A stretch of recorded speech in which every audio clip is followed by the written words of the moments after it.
encounter with the world's most spectacular urban backdrop comes at first light. Even then you may be disappointed. Kanchenjunga, Kanchenjunga, our planet's third highest mountain, is like the tiger in the forest, ever out there but not readily spotted. Or more accurately, it's ever up there. Instead of straining towards some pearly peak on a distant horizon, you need to crane backwards. The mountain is overhead, and though the snows of its summit are billowed in cloud, should it deign to disrobe, be prepared for a vision.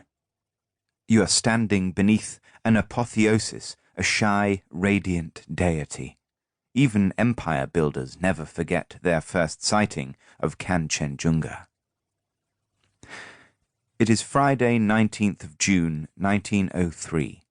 Dawn comes up grey and uncompromising. The monsoon has just broken, and the rain is said to have been coming down in cataracts. This inconvenience fails to deter a small group of sightseers gathered outside the town's Rockville Hotel. The mountain is anyway invisible from the narrow lanes round the Rockville, and here at this unearthly hour there is another attraction.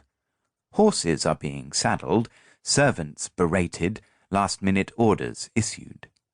By the time the newly appointed Commissioner for Tibetan Frontier Affairs emerges from the hotel, all is ready. A short figure with a droopy moustache, receding hairline, and not much in the way of small talk, the 40-year-old Captain Francis Edward Younghusband is dressed, beneath his dripping oilskins, in marching order. Breeches, gaiters, brown boots, flannel shirt, khaki coat, and forage cap. The captain mounts, his escort forms up, and the cavalcade clatters off. They head north for Sikkim and Tibet. As the rain hammers down, someone is heard to call out, "Good luck!" With half a dozen Himalayan passes to cross, a near-polar winter in prospect, and 650 kilometers of the world's most hostile terrain, they need more than luck. 4 months later, the captain, now promoted to colonel, is back in Darjeeling. Luck has failed him. Tibet is no-go. Not for the first time, but the last, if Younghusband has anything to do with it. An expedition angling for permission to visit the Tibetan capital of Lhasa has been rebuffed. The mission was supposed to have put relations between British-ruled India and Chinese-claimed Tibet on an amicable basis. A previous convention had promised reciprocal trade, border demarcation, and respect for one another's sovereign territory. But though the Chinese had signed this document, the Tibetans had not, and according to the British, had the Tibetans signed it, the Chinese would not. Collusion supposedly underlay the rejection. Lhasa had therefore felt entitled to remove the new boundary markers, claim grazing rights in their vicinity, nullify cross-border trade, and return unopened any letters thought to be protesting against these actions. Younghusband had counted on gaining Tibetan compliance by himself infringing the convention.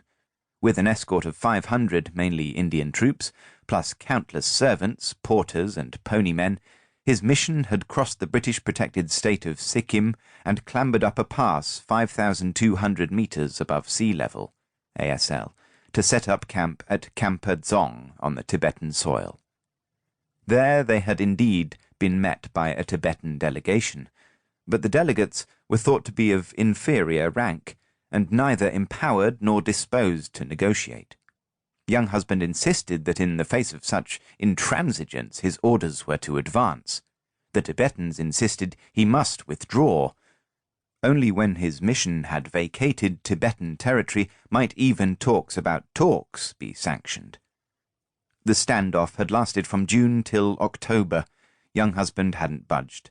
The rains eased off and the thermometer began to plummet.